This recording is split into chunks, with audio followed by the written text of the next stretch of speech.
I'm Carmine Gallo, and I am thrilled to be joined by one of my favorite people. I'm a big fan. She is an English teacher, an English instructor based in London who has a very popular YouTube channel. It's called Learn English with Gill. Gill with a G. Learn English with Gill. Gill, it is a pleasure to meet you. I'm a fan of your videos. It's a pleasure to be here. Thank you for inviting me. You have your videos on a platform called engVID. I'll put the link in the YouTube, engVID. You have nearly 1.5 million subscribers. Yeah, that's right. Jill, I got to tell you, you are an unlikely, I'm sure you'll agree with this, you're kind of an unlikely YouTube sensation. You do not do TikTok dances. You don't show cat videos. You teach English grammar and writing and construction and English as a foreign language. Yet your channel has attracted 1.5 million subscribers. Many of your videos have attracted more than 20 million views, and they're not short. These aren't 15-second videos. They're not even 2 minutes. Many are 25 minutes. Why do you think you have attracted so many followers to your instructional videos on this topic? Well, I mean, when I started the channel, I wasn't expecting it to get so big, but I think really I've benefited a great deal from being part of the Canadian company called Invid, who specialize in teaching English as a foreign language in particular. And they already have quite a good number of tutors. I think about 6 tutors based in Canada and 3 tutors based in the UK. And they organize everything. They do all the technical side. The uploading and everything, thank goodness, because I don't think I'd be able to do that myself. But Jill, that's the technical side. I agree with you. That's the technical side. It's a platform, and they do a nice job of providing these videos on YouTube. But it's your style. What is it about your style that attracts so many viewers to a topic that, frankly, is not necessarily a topic I would assume would be big on YouTube?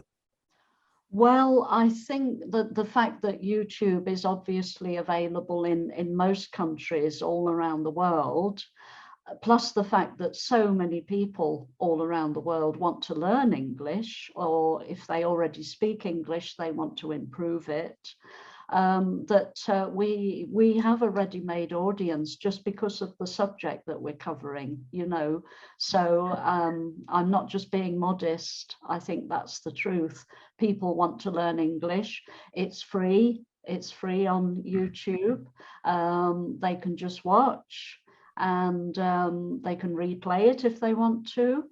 engVID also includes quizzes that people can do after each video, so they can test their knowledge, what they've learned by watching the video.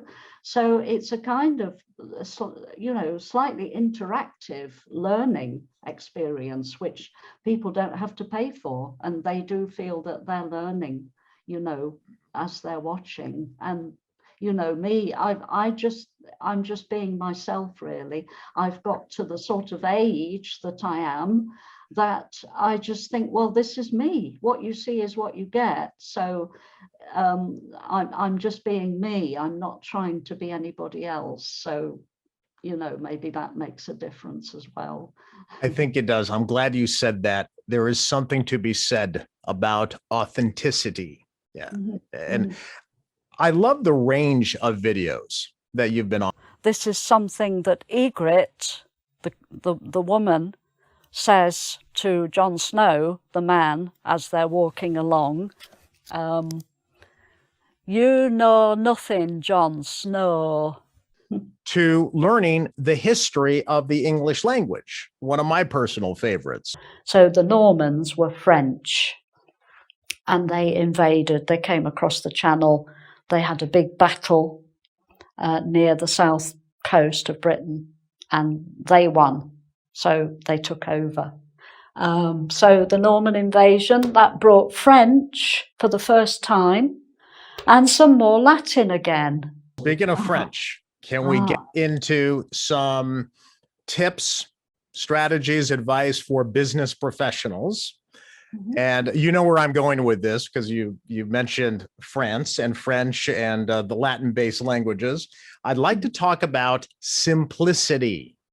I live in Silicon Valley. I work with a lot of CEOs and executives and entrepreneurs. It's very common advice given to entrepreneurs these days and leaders, especially in the business realm.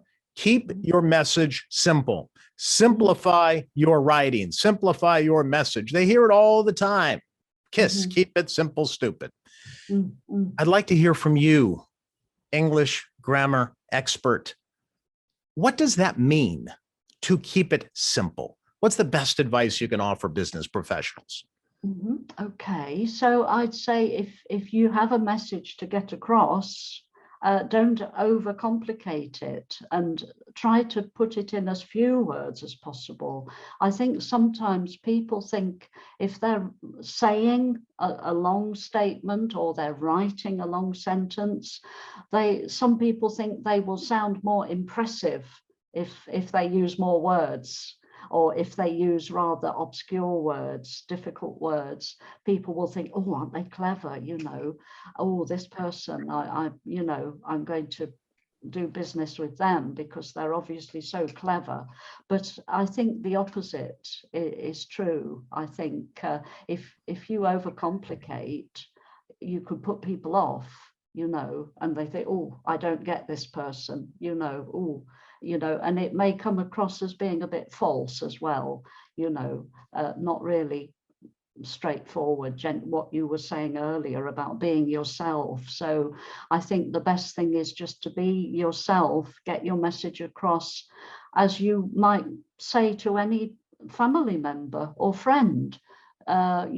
Just say it in as few words as possible, and don't try too hard. I think it's partly also don't try too hard.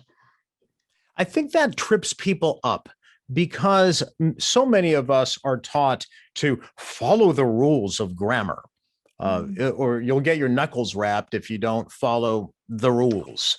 I have a love-hate relationship with that word rules. I think there's structure. I think there's strategies. But if we use grammar rules, it scares people away. And often I'll listen to a speech, which are most often written ahead of time. So I'll read a speech or a presentation that may not technically follow every rule, but it's very well crafted and it sounds good. What's your opinion on grammar rules? Because you just said be authentic, be simple, be conversational. How do I do that and still follow the rules? Well, I think that there is a saying, isn't there? Rules are made to be broken. And I think that, maybe not always, but I think that does apply, because I think when you're getting a message across, whether you're giving a speech or you might be writing an article as a journalist, perhaps. And I think, especially in journalism, journalists play around with the rules a bit. And I think it's good because it puts more variety and more sort of individuality into the style of the writing or into the style of the speaking. And there are funny rules like never start a sentence with and, or never start a sentence with but.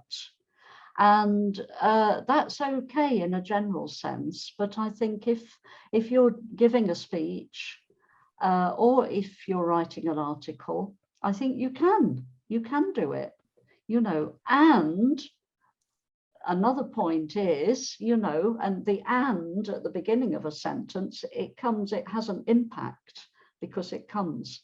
But on the other hand, And then again, start the sentence with but, and it has a big impact. I've seen very good writers who do that. Yes, Yep. yes. It's part of the style, it's a style.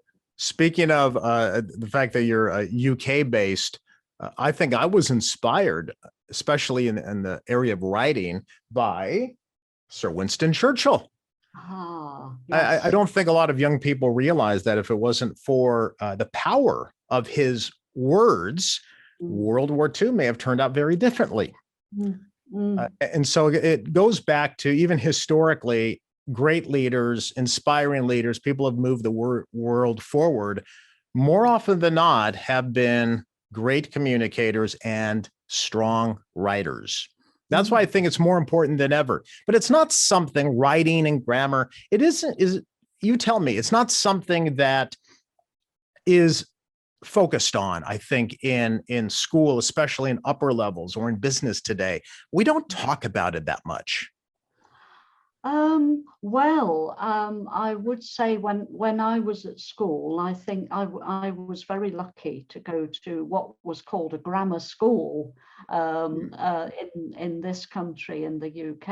At one time, there was a 3-tier system. There were grammar schools, comprehensive schools, and secondary modern schools. That's what they were called.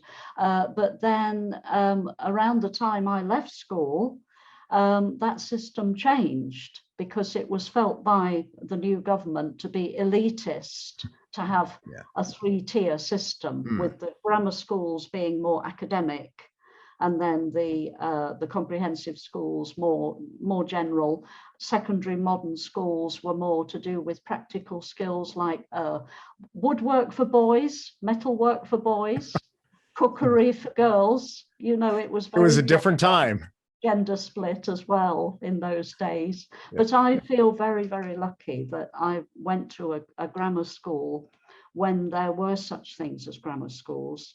There are still a few in the UK, but not so many now. So we had a very thorough sort of grounding in grammar and in just writing. We were encouraged to write. Speaking of schools in England and in the UK, there is a year that I know is a milestone in English history, but it's also a milestone in the history of the English language. And it's one of my favorite videos that you've posted.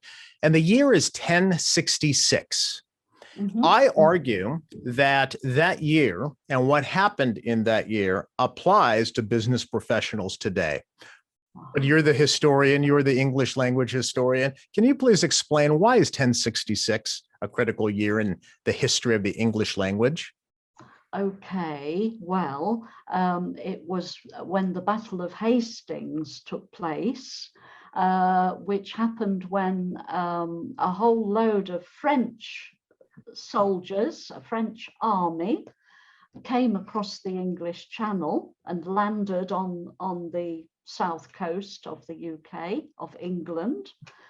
And they fought a battle with the king of the time, King of England, because it's before we had a united kingdom with 4 separate countries. So it was the King of England, King Harold, who'd only just fought a battle up in the north.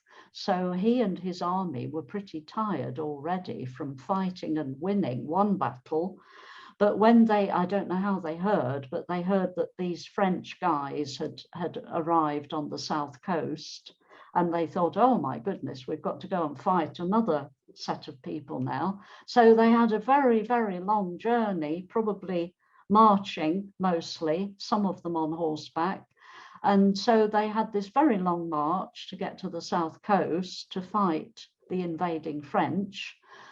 So they weren't in a very strong position, and to cut a long story short, as you probably know, I'm sure you know, the French won. King Harold got an arrow in his eye. Oh, which very Game of Thrones like. Well, it is a bit like that, yes. And there's a very famous tapestry called the Bayeux Tapestry. I don't know if you've ever seen this. No. It's a very, very long piece of kind of embroidery And you can see it on the internet. If you Google Bayeux tapestry, it's sort of like almost like a cartoon strip story of the battle. And one of the pictures is I'm going to look that up. Yes. An arrow sticking out of his eye. Oh my goodness. Yes, Yeah. it was a very different time. And Gill, the language changed. So from what I recall from your instruction, there was the ancient language, which was called, we call it like a Germanic language, short, single syllable, mostly single syllable words. And then it became combined with French. Is that Latin-based? Latin-based languages. French developed out of Latin. Right, so Latin-based words. In legal jargon today, they use a lot of romanticized language, Latin-based words. And yet I find that when leaders want to make a point, they go to the ancient words, the one-syllable words. Get it done. Yes. Get it done. They avoid the longer convoluted words of a language, and they go right to the short words. Here's another good example that I've been focusing on, especially in the last year. When a healthcare agency is in a critical situation and wants you to do something, they go to the short words. Wear a mask. Wear a mask. Right. So are those examples of ancient words versus longer, more convoluted words of a language? Is that another reason why 1066 was sort of this, the beginning of change in the English language? I think it's partly that, but I think it's possible to oversimplify and say, well, Germanic English, like what's called Anglo-Saxon Old English, short words, French words, longer, more sophisticated. But the thing is, I would say the word mask, for example, that's the same word in French. So I'm just wondering, is mask one of the French words that came into the English language? Yeah, that's a good point. That shows how, it's sometimes the answer is a bit more complex than you. Would you agree then that when you have a critical piece of information to get across that must be shared quickly, or that is something that you want to connect with people on immediately, you want it to be shared, we were talking about simplicity, stick with shorter, simpler words. Yes, because I think they just have so much more impact, especially, well, either if they're spoken or if they're written as headlines or on a poster, they're quick, short, people get the message quickly. If they're up on a poster, they don't take up so much room. Yes. They have a fairly immediate impact. So I think it's something to do with economy, really, an economic way of getting a message across in as little time as possible, So perfect segue to the economy of words. You have another video that I think is very important for people to understand. And again, we don't talk about this very often in business, but I think it's critical for any piece of writing, presentation, speech, any type of writing in which you intend to influence people. And that is the active versus the passive sentence. Can you please explain the difference between the two? And then we can use some examples. Normally, it's best to use the active voice. It's easier and it tells you more. So the active form, that's preferable most of the time, because it means you're saying that somebody did something to somebody else or to an object. So it's subject, verb, object. So the boy kicked the ball. The boy is the subject because the boy does the action.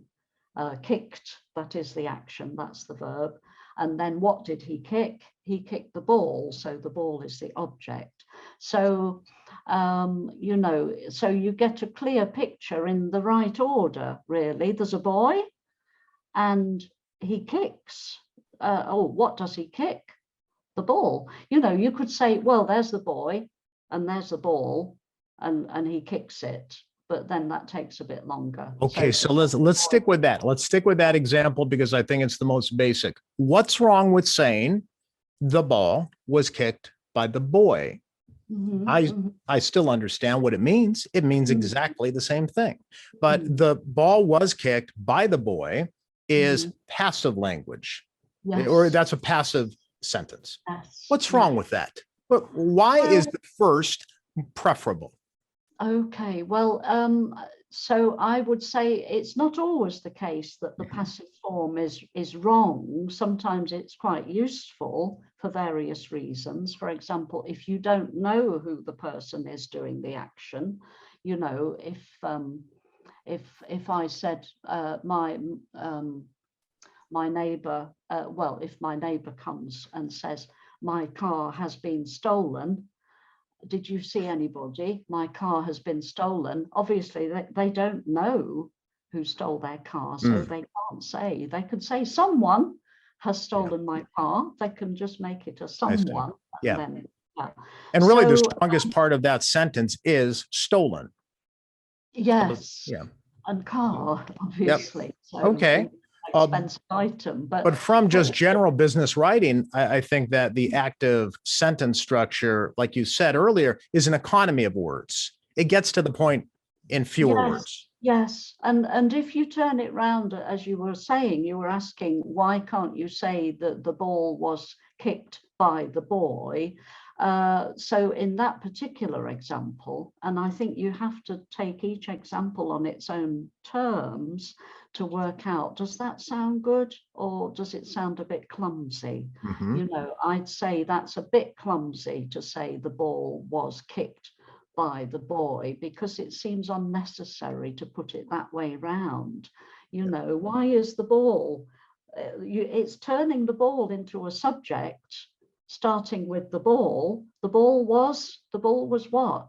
Oh, the ball was kicked. Oh, okay, the ball was kicked. It sounds odd, you know, it just has an odd sound. There's another good example that you and I have talked about, and this is something that people are hearing, unfortunately, more and more these days. But let's use this as an example. If I received an email and the first line said, hackers broke into our computer system, that's an active sentence structure, is it not? Yes. Subject, hackers, broke is the verb. So the subject is acting on the verb into what? So that is an economy of words. Hackers broke into our computer system. But again, what if the email subject line had started with, our computer system was broken into by hackers? Yes. Technically not wrong. And this is why I think it's fascinating, this whole active versus passive. Technically, it's not incorrect, and I can still figure it out. Yes. But in that case, you'd agree the active is preferable. Well, I wouldn't say with that example. That's what I mean about taking each example on its own terms. And with that one, because it's the computer system is so absolutely vital to a company's business, our computer system was broken into by hackers, you know, so you start with your computer system, which is vital to your business. Of course. So what a perfect example. The importance of the computer system is there. And so, oh, what's happened to your computer system? Our computer system was broken into by hackers. And then you find out, you know, who did the damage or whatever. So what are you doing, Jill? Are you placing the most important part of the sentence at the beginning?